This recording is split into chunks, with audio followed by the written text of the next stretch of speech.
부르심에 응답하는 공동체 세 번째, 섬김으로 부르심이란 말씀으로 은혜를 나누겠습니다. 갈릴리 호수 근방에서 분주하게 사역하시던 예수님이 이제 좀 사람들이 없는 한적한 지역인 빌립보 가이사라 빌립보라고도 하는데요. 이 지방에서 제자들에게 물으십니다. 사람들이 나를 누구라 하느냐? 그리고 너희는 나를 누구라 하느냐? 이렇게 연속해서 물으시는데요. 예수님의 이 질문의 배경을 살피면 가이사라 빌립보 이 지역의 좀 지명을 좀 이해하셔야 됩니다. 저 헬몬산 밑으로 이렇게 쭉 내려가면 지금이 이제 골란고원 이스라엘 그 분쟁 지역 아닙니까? 그 골란고원 지역인데 가이사라 빌립보에서 그 밑에 갈릴리 그리고 쭉 내려가면서 예루살렘인데 이 길이 이어지고 있습니다. 그래서 예수님은 이제 앞으로 이 길을 지금 가시려고 하는 겁니다. 이제 그 길이 어떤 길이냐면 뭐 갈릴리는 예수님을 환호하는 사람들이 많이 있었던 곳이지만 예루살렘은 예수님을 반대하고 핍박하는 그런 사람들이 많은 곳이었기 때문에 어쩌면 좀 고난과 그리고 어려움이 기다리고 있는 그런 길인데 그런 길을 가기 전에 예수님이 자신이 누군지를 제자들에게 정확하게 알려주시기 위해서 그런 질문을 하신 것으로 보게 됩니다. 마가복음 전체가 16장으로 되어 있는데 앞에 한 8장까지는 예수님의 공생애, 귀신 쫓고 병 고치고 오병이어 기적이 베풀어지고 그런 것들이 막 나옵니다. 그리고 나서 9장서부터는 조금 더 상황이 많이 바뀝니다. 아주 심각한 말씀으로 시작하시는데 마태복음 9장 1절에 보면 내가 진실로 너희에게 이르노니 여기 서 있는 사람 중에는 죽기 전에 하나님 나라가 권능으로 임하는 것을 볼 것이다. 이렇게 말씀하시는데 이게 그냥 하나님 나라 권능을 볼 것이 아니라 우리가 지금 생각해 보면 예수님의 죽으심, 부활, 그리고 승천, 다시 오시는 재림 이 사건들을 다 말씀하시는 거거든요. 그러면 지금까지 8장까지는 예수님의 생애 가운데 놀라운 이적들을 통해서 환호했었는데 9장서부터는 사뭇 좀 분위기가 장면이 좀 바뀌면서 예수님이 당신이 이제 하실 일들에 대한 이야기들을 하나님께 맡은 사명을 이야기하는 그런 장면으로 계속가는 것을 볼 수 있습니다. 그럼 내용의 전개로 보면 예수님은 당신이 어떤 분인지 제자들이 짐작할 수 있는 사건들을 경험하게 하신 후에 죽음과 부활을 말씀하신 후 변화산 사건을 통해서 이것이 사람의 일이 아니라 하나님의 권능으로 되어지는 일이다라는 것을 확인시켜 주시면서 제자들에게 더 진정성 있는 하나님의 말씀을 전하는 것이 마가복음 9장 이하의 말씀입니다. 여러분 사람 나이가 들면은 철이 든다 그러잖아요. 여러분은 좀 철 좀 드셨습니까? 네, 철 드셨나요? 네, 저는 아직도 철이 없어요. 이러실 수 있는데 여기서 철은 사물의 이치를 분별할 줄 아는 힘이나 능력을 이제 말하는 것인데 아마도 철이 든다는 것은 제 생각에는 봄, 여름, 가을, 겨울 이 사시사철을 지나면서 깨닫게 되고 성숙해지는 것을 의미하는 것이 아닐까. 그래서 좀 나이가 들면 철이 드는 것은 그런 사시사철을 더 많이 경험했기 때문에 철이 든다고도 할 수 있을 것입니다. 그러면 성도가 철 모르고 신앙생활 할 때와 하나님의 뜻을 깨닫게 될 때가 분명히 있는 거죠. 이전에 잘 모르고 신앙생활 할 때, 그러나 이제 하나님 아버지의 마음을 알고 믿음 생활 할 때 분명히 차이가 있을 것입니다. 제자들도 처음에 예수님이 나를 따라오너라 할 때라고 하실 때는 주님이 보여주신 권능 때문에 지금 주를 따라가 나서면 뭔가 좀 좋은 일이 생길 것이라고 하는 기대감들이 있었습니다. 그런데 예수님이 점점 더 심오한 말씀들을 하고 계십니다. 마가복음 9장 42절 지난 주간에 묵상한 말씀 중에 하나인데 누구든지 나를 믿는 이 작은 자들 중에 하나라도 실족하게 하면 차라리 연자맷돌이 그 목에 매어 바다에 던져지는 것이 나을 것이라 하시고요. 만일 내 손이 너를 범죄하게 하거든 찍어버리라고 하십니다. 장애인으로 영생에 들어가는 것이 두 손 가지고 지옥고 꺼지지 않는 불에 들어가는 것보다 낫지 않겠느냐라고 하십니다. 자, 이 말씀을 만약에 예수님을 따르기 시작할 무렵에 따르기 전에 제자들이 들었으면 예수님 따랐을까요? 안 따랐을까요? 여러분 같으면 따르시겠습니까? 전 솔직히 안 따를 것 같습니다. 이 손을 찍어버리라고? 범죄하면 말이 되냐고요. 누구 실족하게 하면 차라리 연자맷돌 목에 메고 바다에 던져지는 게 낫다라 그러면 누가 예수님 따라가겠습니까? 그런데 예수님이 지금 이런 이야기를 하시는 것은 예수님의 이 말씀을 제자들이 조금이나마 이해할 수 있을 것이다 라고 생각하셨기 때문에 이 말씀을 하시는 거예요. 그러면 오늘 우리가 하나님의 말씀을 들을 때 좀 더 성숙한 하나님의 말씀을 듣는 정도가 되었고, 어린아이가 뭐 죽을 먹다가 미음 먹고 막 그러다가 점점 자라나면서 된밥 먹고 뭐 나중에는 딱딱한 음식도 먹을 수 있을 때 다 자라났다고 하는 것처럼, 오늘 우리도 하나님의 말씀을 들을 때 이 성장의 과정들이 필요한 것이죠. 그리고 이 말씀을 통해서 내 삶이 변화된다면, 그리고 변화를 바라볼 수 있다면 그건 얼마나 기쁘고 감사한 일이겠습니까? 그러니까 주님을 알면 알수록 우리가 결단하고 따라야 하는 것들이 있다는 것을 여러분은 기억하셔야 됩니다. 오늘 주님이 주시는 말씀을 여러분도 들으시기를 간절히 바랍니다. 제자도라는 말씀 많이 들으셨을 겁니다. 예수님을 따르는 사람들을 제자라고 하고요. 이 제자도는 예수님을 따르는 사람들이 가는 길, 지켜야 되는 믿음의 도리를 제자도라고 합니다. 단어 자체는 좀 멋있는데 실제 제자의 삶은 그리 녹록지 않습니다. 영국의 대표적인 복음주의 신학자인 존 스토트 목사님이 말년에 평생을 통해서 깨닫게 된 주님의 제자로서의 삶을 정리했는데, 그분의 마지막 책 제자도에서 이렇게 쓰셨더라고요. 보통 우리는 선택적인 태도를 취함으로써 철저한 제자도를 회피한다. 적당히 헌신할 만한 영역들을 골라내고 대가가 들 것 같은 영역들은 피한다. 하지만 예수님은 주인이시다, 주님이시다. 우리에게는 복종할 영역들을 취사 선택할 권리가 없다. 이게 제자도를 시작하면서 하는 말인데요. 여러분 생각해 보십시오. 우리는 적당히 내가 할 수 있는 것들을 선택하고 대가가 요구되는 것들은 좀 회피하면서 나는 제자로서의 삶을 산다고 그렇게 하지 않느냐라는 거죠. 그러나 예수님이 우리 인생의 주인이시면 우리는 복종할 영역들을 선택할 그런 권리가 없다는 것입니다. 이 말을 통해서 과연 우리는 진정한 제자의 길을 가고 있는지를 점검하셔야 됩니다. 예수님의 제자가 되기 위해서 어부였던 자들은 배와 그물을 버려야만 했습니다. 세리와 같은 비교적 안정된 경제 생활을 했던 사람들은 궁핍을 선택해야 했습니다. 예수님이 사람들 사이에서 인기는 있었지만 예수님을 따르는 사람들을 대부분을 보면 그 사람들은 어렵고 힘든 사람들이었습니다. 끼니를 때우기 어려운 사람들이었고, 오병이어 기적의 현장에도 보면 예수님이 그들을 민망히 궁리를 여기셨는데, 그것도 보시면 아니 그 사람들은 사실 어디 가서 먹고 올래도 돈도 없고 그런 여력도 없는 사람들이었습니다. 예수님 그 사람들을 불쌍히 여기셔서 그들에게 먹을 것을 주시려고 작정하셨습니다. 그러나 반면에 예수님을 반대하고 핍박했던 서기관, 바리새인, 사두개인, 제사장들, 이런 사람들은 당시로서는 종교적으로, 정치적으로 굉장한 권력자들이었습니다. 종교적 규율이 엄격했던 유대 사회에서 그들의 말 한마디면 사람의 생명도 왔다 갔다 할 수 있는 그런 상황이었습니다. 그러면 생각을 해보십시오. 어려운 형편의 사람들이 그렇게 서슬이 펄한데에도 예수님을 반대하는 사람들이 있음에도 불구하고 예수님을 따른다면 그건 상식적이지 않습니다. 본능적인 것을 추구하고 뭔가 좀 더 나아질 것을 기대할 만한 그런 계층의 사람들이 예수님을 반대하고 핍박하는 사람이 당시 사회에서 권력자들이고 그리고 힘 있는 사람들이라면 이거 뭐가 앞뒤가 안 맞지 않습니까? 그럼 저는 그런 생각을 해보는 거죠. 이 사람들은 처음에 예수님을 따르면 뭔가 좀 대단한 것이 생길 것이다 라고 하는 일말의 기대가 있었다는 거죠.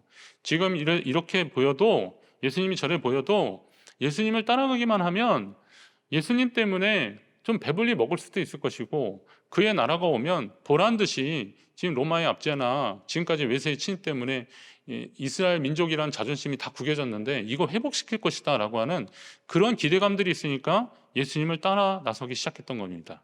그랬던 겁니다. 그런데 예수님이 더 심각한 말씀을 하십니다. 마가복음 10장에 보니까 나는 섬김을 받으려 함이 아니라 도리어 섬기려 하고 자기 목숨을 많은 사람의 대성물로 주려 함이니라, 이런 아주 심각하고 난해한 말씀을 하고 계시는 겁니다. 이 말씀에서 예수님이 제자들이 어떤 길을 걸어가야 되는지를 알려주고 계시거든요. 섬김을 받으려 하는 것이 아니라 오히려 섬기려 왔고 자기 목숨을 많은 사람들에게 내어주려고 오셨다라고 하시는 겁니다.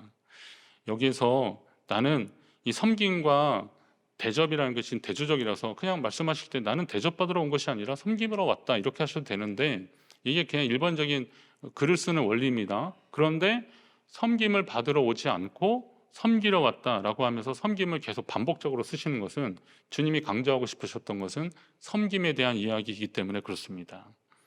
따라서 주님을 따르는 자들은 이 섬김에 대해서 진지하게 고민해야 됩니다. 자, 그러면 예수님은 누구를 섬기러 왔을까요? 여러분 한번 생각해 보셨습니까? 말씀 묵상하시면서 예수님은 과연 누구를 섬기러 오셨을까? 저는 이 부분에 대한 묵상을 하면서 예수님이 섬기러 오셨다니까 이 섬김의 대상이 인간이 아닐까? 혹시 나 같은 죄인이 아닐까? 이렇게 생각할 수 있습니다. 뭐 저같이 생각하는 분들이 꽤 많으실 겁니다.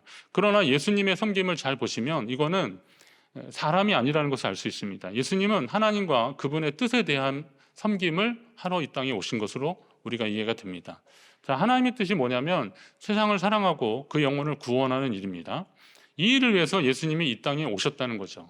그리고 그 오신 목적대로 주님은 섬김의 삶을 사신 겁니다. 그러니까 주님이 섬김의 삶을 사셨다는 것은 하나님의 뜻을 섬기는 거고 하나님을 섬기는 일들이죠. 그러니 섬김의 최종은 주님을 향한 것이 되어야 하는 것입니다. 다만 이제 섬김의 내용과 그 과정 가운데 그 구원의 대상이 되는 사람들이 들어있을 수도 있습니다. 예를 들면 우리가 예배를 드리는데 예배를 통해서 영광 받으시는 분은 오직 주님이십니다. 온전한 예배를 드리기 위해서 집중해야 할 것들이 많이 있습니다. 목사인 저는 설교와 예배 전반에 대해서 집중해야 됩니다. 안내, 헌금, 차량 운행, 주차, 찬양대, 주방, 재정, 청소, 미디어, 교회학교 교사 등 여기 혹시 빠진 거 있으면 나중에 저한테 알려주십시오. 많이 있어요. 제가 다 생각을 못하는데 많은 부분이 필요합니다. 어떤 분들은 이 과정에서 여러 개를 중복으로 감당하시는 분들도 있겠고 어떤 분들은 아직 능동적인 참여를 못하고 있는 분들도 있는데 그런 거에 대한 부담은 아마들 다 있으실 겁니다. 그러나 참여를 하든 안 하든 이 모든 일은 아주 중요한 일들입니다. 그러나 이 모든 것도 예배를 받으시는 하나님보다 중요하지는 않다는 거죠. 예배를 돕기 위해서 봉사하는 많은 일들도 예배를 받으시는 하나님보다 중요하진 않습니다. 따라서 자신의 예배를 드려야 하는 겁니다. 봉사를 하더라도 예배를 드려야 되는 겁니다. 교회학교 교사들한테 제가 봉사하고 헌신해 주는 건 감사한데 예배를 꼭 드리라고 합니다. 당신의 예배를 드려라. 하나님께 나와서 예배자가 먼저 되고 봉사해라라는 겁니다. 차량 봉사를 많이 하셔도 예배를 드리지 않는 봉사자는 과연 하나님을 높이는 일에 참여하고 있느냐라는 겁니다. 그러니까 주님께 드리는 본인의 예배가 실패하면 그 어떤 섬김과 봉사도 공허하고 의미가 없는 것입니다. 그러면 이제 섬김의 대상에 대한 인식이 좀 바뀌어야 됩니다. 불편하실지 모르겠지만 조금 더 제가 원색적으로 말씀을 드립니다. 교회에서 섬김을 받으려고 하지 마십시오. 교회는 섬김을 받으러 오는 곳이 아닙니다. 개인의 인격과 관계 때문에 누군가에게는 조금 더 친절하고 그렇지 못하고는 그 사람의 몫이지 성도는 교회에서 주님을 섬기는 자들이 되어야 되는 겁니다. 대접받고 싶은 마음이 사람들 마음 가운데 왜 없겠습니까? 저도 솔직히 있습니다. 저를 인정해 주시고 대접하시고 섬겨주셔서 감사합니다. 그런데 제가 그런 것으로 존재와 삶의 이유를 찾고 만족한다면 저는 아마도 문제가 많은 목사가 되는 것이 분명합니다. 당연합니다. 저는 제 삶을 통해서 주님이 영광을 받으시면 족합니다. 명심하십시오. 그럼 여러분도 기억하셔야 됩니다. 여러분은 섬김의 대상이 아닙니다. 섬김은 오직 주님이 받으셔야 합니다. 한번 따라할까요? 섬김은 오직 주님이 받으셔야 합니다. 그런데 주님을 섬기다 보면 주님이 사랑하시는 사람이 보이게 되는 거죠. 그래서 우리가 알고 있는 이 섬김이 가능한 겁니다. 시편 122편에 이런 기도문이 나와요. 예루살렘을 위하여 평안을 구하라. 예루살렘을 사랑하는 자는 형통하리로다. 내 성 안에는 평안이 있고 그 궁중에는 형통함이 있을지어다. 내가 내 형제와 친구를 위하여 이제 말하리니 내 가운데 평안이 있을지어다. 여호와 우리 하나님의 집을 위하여 내가 너를 위하여 복을 구하리로다.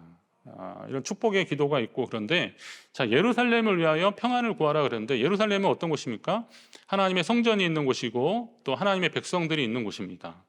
여러분, 성전이 아무리 거룩하고 또 황금으로 귀하고 값진 것으로 지어져서 그 안에 들어가면은 정말 하나님의 거룩한 임재를 경험하는 곳이라고 한번 해보십시오. 잘 지어진 거룩한 처소라고 한번 생각을 해보십시오. 그런데 그곳에 들어오는 사람이 없으면, 그것을 예배하는 사람이 없으면 그 좋은 성전이 무슨 의미가 있겠습니까? 그러니까 그것에 들어오는 사람들이 하나님을 경외하고 하나님 앞에 믿음을 가진 믿음의 사람들이 더 많아지기를 위해서 예루살렘의 평화를 위해서 기도하는 거거든요. 그것에 오는 사람들을 축복하고 기도하는 거거든요. 우리가 서로를 향해서 축복하는 것도 바로 그런 것입니다.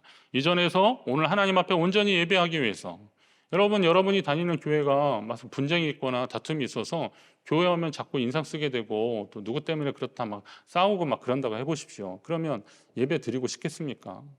그러니까 교회의 평안과 그리고 교회 성도들을 위해서 기도하는 겁니다. 그게 하나님의 영광을 위한 것이기 때문에 그런 것입니다. 자, 그러면 이 정도 되면 주님의 심정이 어떤지를 아셔야 됩니다. 성도는 자신과 함께하는 사람이 하나님의 은혜와 복을 받기를 구하며 그를 섬기는 자가 되는 것은 당연합니다. 그것이 주님을 섬기는 일이기 때문에 그렇습니다. 그러면 다시 말씀드립니다. 여러분은 본래 섬김의 대상이 아니라는 것도 분명히 아셔야 됩니다. 섬김이 계속되다 보면 이걸 너무 당연하게 생각해서 주님이 받으셔야 되는 섬김을 내가 받으려고 하는 경우들이 많이 있기 때문에 그렇습니다. 그런 섬김이 보편화되고 또 많은 사람들에게 함께 나누어질 때 그래도 역시 이 섬김은 주님이 받으셔야 됩니다라고 그 영광을 주님께 올려드려야 됩니다. 성도의 섬김은 오직 주님이 받으셔야 하기 때문에 그렇습니다. 자, 주님을 섬기면서 주님 마음을 아는 성숙한 사람들은 믿음의 형제와 자매를 살피며 섬겨주게 되고 그러면 그것은 당연한 것이 아니라 나도 그런 삶을 살아야겠다라고 하는 책임을 얻게 되는 거죠. 여러분이 만약에 그런 귀한 섬김을 받으셨다면 나도 그런 삶을 살아야겠다라고 하는 책임을 함께 가지셔야 하는 거죠. 예수님이 제자들의 발을 씻어주십니다. 내가 선생이지만 너희 발을 씻어주는데 그럼 너희가 이 땅에 나가서 이런 누가 발을 씻어줄 때 고마워해라 이렇게 하시는 겁니까? 너희도 가서 이렇게 하라는 거잖아요. 너희도 가서 이렇게 해줘라. 이것이 복음이 필요하고 하나님 나라가 이루어지는데 꼭 필요한 일이기 때문에 이런 일들을 하라고 주님이 당부하시는 거예요. 그러면 우리도 주님이 가신 그 길을 따라가야 되는 겁니다. 여러분이 그 길을 가시기를 간절히 바랍니다. 그러면 이제 그 일을 하기 위해서 하나님이 우리를 섬김의 공동체로 부르셨다는 말씀을 제가 드리려고 하는 겁니다. 여러분 엥겔의 법칙이라고 들어보셨습니까? 엥겔의 법칙.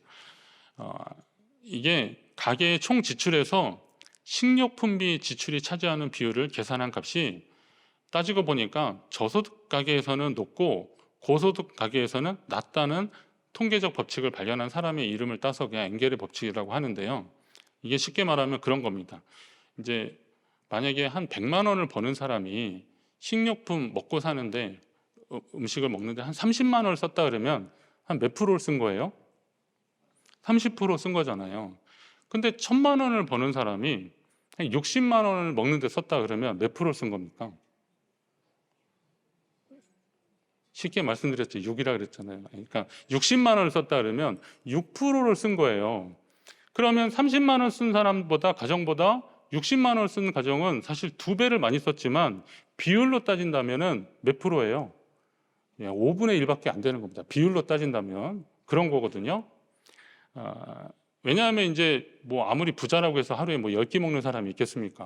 뭐 3끼 먹고 어떤 사람은 부자들은 요즘 또 많이 안 먹더라고요 또. 그래서 그래도 하여튼 두 끼를 먹어도 비싼 거 먹으면 하여튼 그렇게 먹을 수 있다 치는데 그럼 따지고 보면 이 식료품의 지출 비중은 뭐 그렇게 부자라고 해서 더 많고 그런 건 아니고 전체 비율로 먹는 건 한계가 있으니까 그거는 일정한 수준을 유지하게 되는데 가난하고 어려울수록 그 먹는 비중이 더 많고 여유가 있을수록 이게 좀 적다라고 하는 원칙을 발견한 거죠.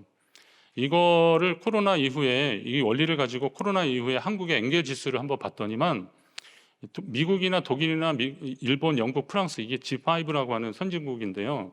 이런 나라들에 비해서 한국의 엥겔 지수가 크게 올랐다는 거예요.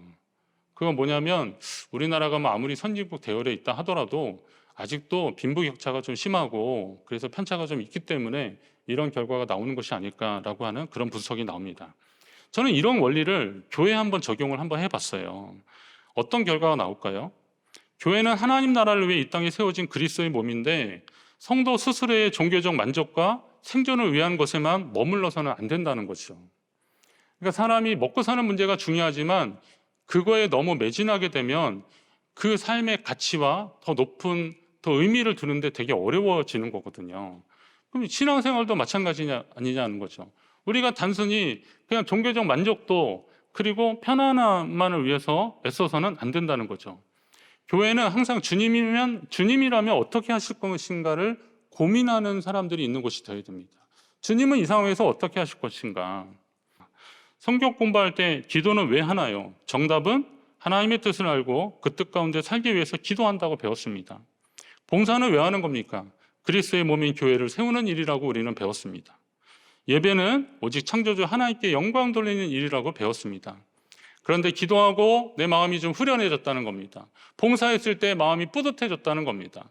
주일에 예배 드렸기 때문에 마음의 짐이 덜어졌고 앞으로 하나님이 나한테 뭔가 더 주실 것이다 라고 하는 기대감들이 있다는 겁니다. 만약에 이런 기대가 많은 성도들이라면 교회는 본래 역할을 다 하지 못하는 겁니다. 왜냐하면 교회는 처음부터 하나님 나라 복음을 위해서 세워졌기 때문에 그렇습니다. 그 복음 전파의 대상이 교회밖에 있기 때문에 많은 신학자들이나 목회자들이 교회는 타자를 위해서 존재하는 공동체다 이렇게 계속 얘기하고 있는 거거든요.